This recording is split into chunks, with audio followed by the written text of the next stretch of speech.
Yes Show. This is the review of the Megalodon. This massive shark was trying to kill everybody.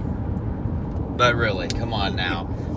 Megalodon, I don't know what I would give it if I were a teacher giving it an A to an F. Steven, what would you give it? Oh, well, let's just start like this. From the beginning of the movie, they drop down to the bottom of the sea and they're like, wait, there's more sea left.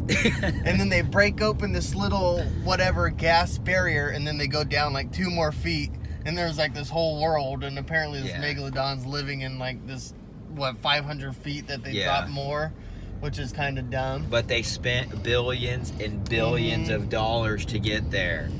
I think it's your classic shark, dinosaur, your extraterrestrial movie. It's always, the thing's way out of proportion. We don't know what it is. We don't know where it's living.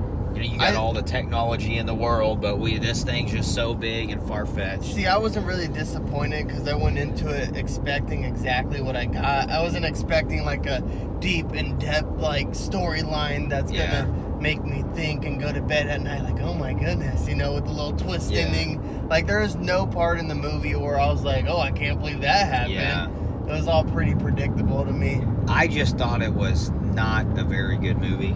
If you're looking for entertainment value and you're between the ages of 8 to 14, it's probably good, because you'll be, oh, that's a big shark.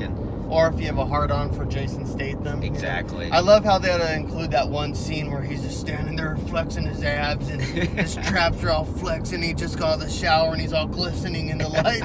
It's just like, oh my goodness. Yeah, no, I agree. I wouldn't, if I were if one of my buddies said, hey, how was the movie? I'd say, I wouldn't see it. I'd wait to Redbox it. Yeah.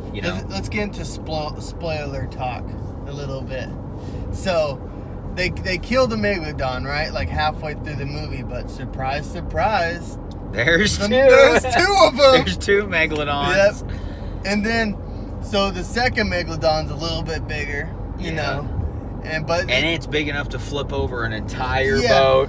And they had such a hard problem with the first Megalodon, but the second one, Jason Statham just stabs in the fucking eye and it dies. He kills it barehanded, and he just throws caution to the wind for everything. There's nothing he can't do. I like There's how a giant shark in the water. I got this. Yep. He jumps in. I like how the Megalodon, too, the first one and the second one, they're just eating everything around. Yeah. But then Jason Statham's just by himself in the water swimming and never gets touched. No, he's good.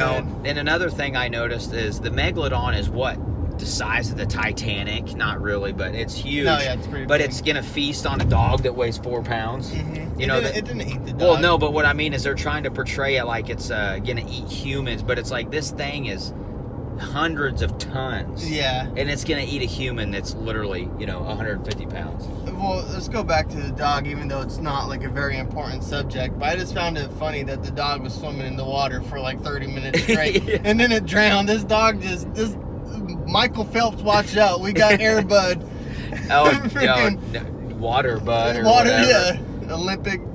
But honestly, Swim Team Bud. you expected it. I expected it. All these movies are far fetched, but the difference between this movie and like Deep Blue Sea, the first one, like the late 90s, early 2000s Deep Blue Sea, I actually liked that one, because there's more of an element of terror, I guess. See, I didn't hate this movie because I knew what to expect. If I had to grade it, like you asked me in the beginning, I would give it a D. I would. It's nothing to write home about, I would say Rotten Tomatoes would eat this movie alive, honestly. Well, yeah. If it breaks 15% on Rotten Tomatoes, I would be surprised. But, dude, I see movies on Rotten Tomatoes where I'm like, no way. And they got like this crazy rating. I'm like, what? See, but that's the thing. If you're going into this movie expecting like an in-depth plot and thinking it's going to be like life-changing or something, super original. See, it's Jaws on steroids, But how are all the Jurassic Park so good? I feel like those are well-written movies that have a little sense of terror and horror to them, but people are gonna hate me for this, but I disagree. You don't like any of the Jurassic Parks? I like the first one. Yeah. It was original concept, and from there, it's just recycled material. No. I agree that it's recycled, but with every shark movie through the generations, it's like they're all the same. Which I know what you're gonna say. Well, all the dinosaur movies are the same, but the shark movies are just, it's so limited what you can do. You know, you're on a boat, the boat gets sank, and then you're swimming in the water, the shark eats you. Like with, at least with the Jurassic Parks, they find new ways and involve different things. But No, yeah, I wasn't a big fan of the movie. I mean, I expected it for entertainment value. I wasn't completely disappointed, but it's not a movie that I would recommend to my friends. No, I wouldn't either. I wouldn't. The only reason we're going to see this is because, you know, I mean, what else? There was a lot of hype. Yeah, there wasn't There much was a lot of hype. because Jason Statham was in it. Yeah, You know, and they probably paid him buku bucks just to even make an appearance. to make his little voice. And Yeah. just go after everything. You know, just jump in the water with the giant shark. I love how it's always that Rescue deep every- voice yeah. too. Where's he at? Rescue every single person Yeah. who's in danger, and nothing Anyways. can touch him because he's just No, because it's unstoppable Jason badass. Statham. You know, a dude that weighs $180 Exactly. is gonna fight a multiple ton shark that just kills everything. They can crush a boat. That's the funny part to me. Like, he literally stabs it in the eye in the end, and then all these little sharks come and eat it, and it's like, are you kidding me right now? Yeah, I agree. Anyways, guys, that's our little review and breakdown of the Meg.